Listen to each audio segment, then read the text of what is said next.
So this video is probably gonna piss people off. But if you asked me what my favorite Call of Duty of all time was, I would tell you it was Black Ops 1. If you asked my little brother the same question, he would say Black Ops 2. Okay? If you asked what Call of Duty got me serious about, getting good at Call of Duty, it'd probably be MW3. My little brother, if you asked him the same question, it would actually be Black Ops 2. I kind of really took time to show him how to play and all those types of, nooks and crannies, tricks, crouch jumping through windows, ADS, how to deal with campers, what this perk does, what that perk does, the idiosyncrasies of certain kill streaks, different ADS tricks, how to, memorize your recoil patterns. Like, I went full on, and that kid's getting to the point where he's beating me. Sometimes. His friends can't even touch him. It's, he can get into matches against, his little buddies his age, and he'll go through 10 of his buddies like it's a gentle fucking breeze. Okay? So, that's... So, but it's funny because my favorite game's Black Ops 1, his favorite game's Black Ops 2, And then the middle ground of Call of Duties is Call of Duty Ghost, where it's like we both, kind of gravitate towards that one as like a middle ground game, so to speak. So I don't have a hatred for Black Ops 1 or Black Ops 2 when I go into this topic. But there is a misconception that people have about one of the characters in Black Ops 1 and 2. And again, I don't hate Black Ops. I mention this because this is everybody's like fucking weird counter argument. This straw man argument people have when I actually point out one of the things they don't realize about a particular character. And people complain that Cold War made Hudson an antagonist, that it made him a bad guy. But Hudson's not doing anything new in Cold War. Cold War's, by the way, a really good game in itself, but the most jarring thing is like the ultra homophobic Ronald Reagan being like pro-trans in the beginning of the game if you happen to pick a trans character. It's just a little unusual for one. For two, it's like, I don't know, that moment was kind of hard to watch. Or the ending. The ending was frustrating. The fact that Adler kills Bell, it's just like, what the fuck? That person was clearly an asset and you could have kept using them. But regardless, there's a moment in that game where it's revealed that Hudson knew that the nukes they were trying to track down were not Russian nukes, but were American nukes. And Frank Woods gets kind of pissed at this and punches Hudson in the face. Okay? And people look at that moment and go, oh, they made him an antagonist in this game. He's not really like that. But actually, he is really like that. Black Ops 1, the plot of the game is directly Hudson's fault. Mason would not have been captured if Hudson's intel hadn't been bad. Hudson's, by the way, he was an information leak. The Cubans already knew to look for Americans because Hudson was sloppy and information got leaked. And so the very first mission is a shootout outside of a bar because Hudson fucked up. From the very beginning, he's shown failure. And so you have that going on, okay? And then Mason gets captured and he gets brainwashed, and it's a whole fiasco. It's the whole entire plot of the game. The Russians have some kind of super secret weapon, but Mason got captured because of bad intel. Okay, that's what happened with that one. The air support and everything was late, and who was in charge of that? Hudson. The invasion was uncoordinated. That was another thing Hudson was in charge of. The assassination of Fidel Castro was a failure because of the bad intel. They didn't know that it was a decoy and that Fidel Castro was a little bit further down in the compound. So the whole mission was a bust.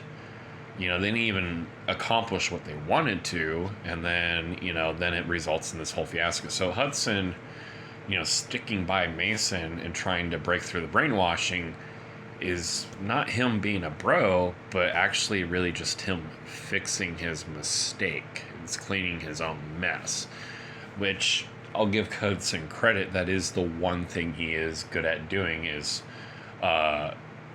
owning up to making his mistakes and cleaning them up afterwards. But you could just not make those mistakes in the first place. Mason, after the brainwashing, after escaping this Russian prison, was showing clear signs of brainwashing, and Hudson ignored them. And how bad were these signs? Well,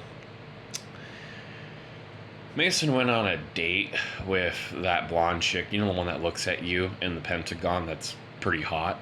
Yeah, he went on. Weaver, being such a bro that he is, actually got Mason a date with that chick. And the date was a fail because Mason, being brainwashed, spent 2 hours talking about fucking numbers in his head and, ranting about a dead Russian man, okay? And so, yeah, that date was terrible. Yeah, and Hudson caught word of that, and he just kind of brushed it off, and that actually would result in the death of 2 team members. One of them, by the way, voiced by Ice Cube. A little fun fact of trivia there. And another teammate got killed directly as a result of Mason not being benched and given the time and psychological evaluation and other things that he needed, and that he very clearly needed, because Hudson, for whatever fucking reason, didn't want to stop throwing Mason in danger. Frank Woods actually gave, Hudson the cold shoulder in Vietnam, because he's covered head to toe as shit, and Hudson comes out of this helicopter in a fresh, clean fucking suit, and being all fancy and all this other bullshit, and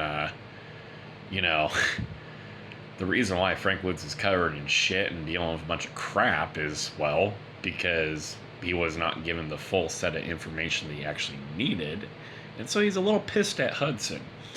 How bad was this information, by the way? Let's put it this way. They landed in a American HQ in the middle of fucking Vietnam, where the Viet Cong had the fucking high ground because some idiot decided the place to put this base was on the low ground. And not only did they all meet up at this base, they did it about 30 minutes before the Viet Cong surrounded and stormed this base.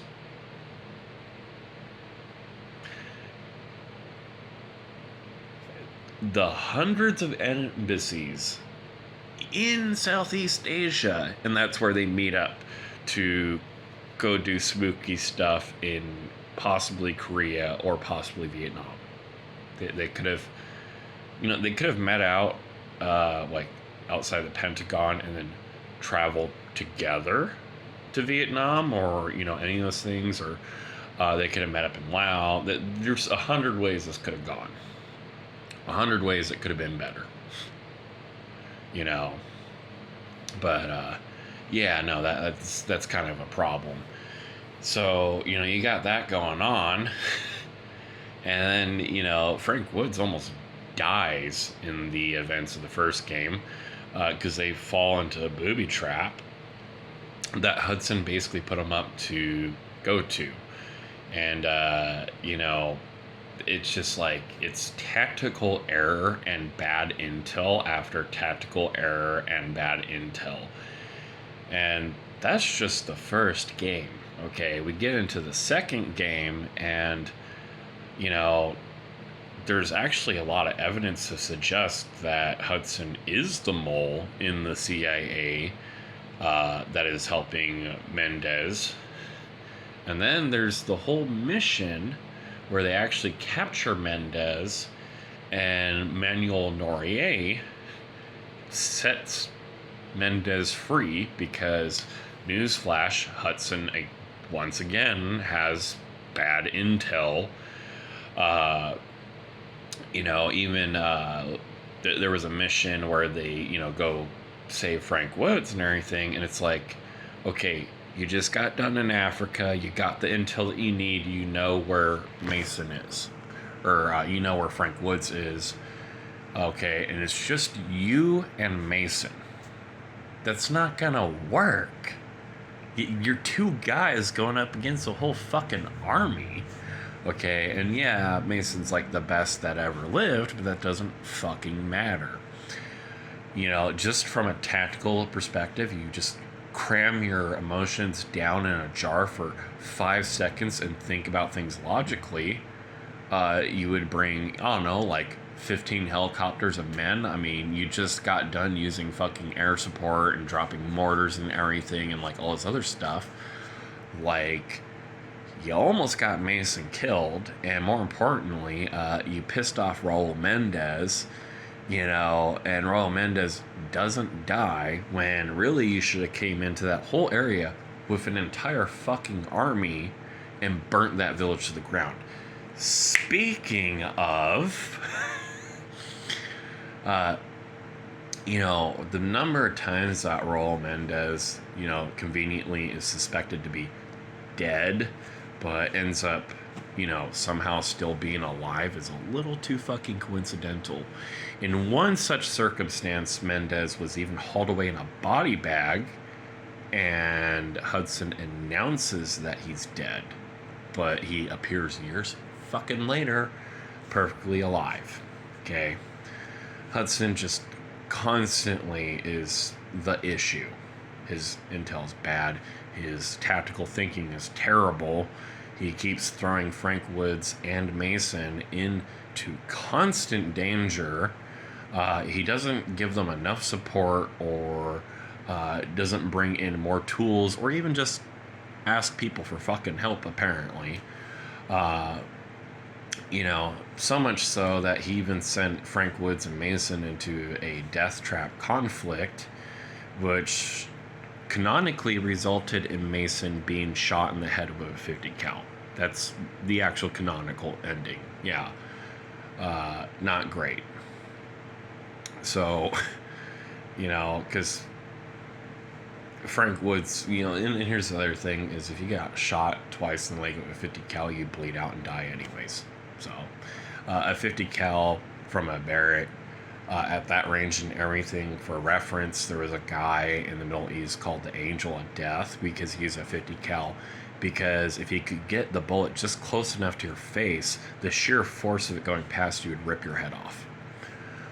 So nobody's surviving 2 leg shots of a 50 cal. That's ridiculous. Okay.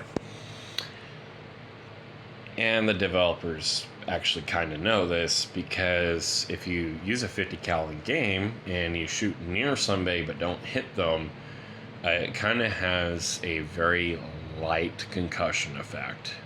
It's hard to notice, but your crosshairs disappear for half a second. It's one of the reasons why the ballista is popular. Just one of them. Then of course the XPR. But regardless, nobody's surviving a hit once with a 50 cal, let alone twice. The canonical ending is, in fact, for sure, that Mason dies and Raul Mendez does this whole thing, and we know this is the canonical ending uh, because of three things. One, Alex Mason, not Alex Mason, whatever uh, his kid's name was. Um, his kid would go on to be, a special operations and everything, but Raul Mendez would escape for jail, resulting in another war and another conflict. Both would wipe each other out, and then the events of Black Ops 3 in the digital age, where nobody even remembers who Frank Woods or both Masons ever were, because they're not alive and they've been dead for nearly 4 decades by this point.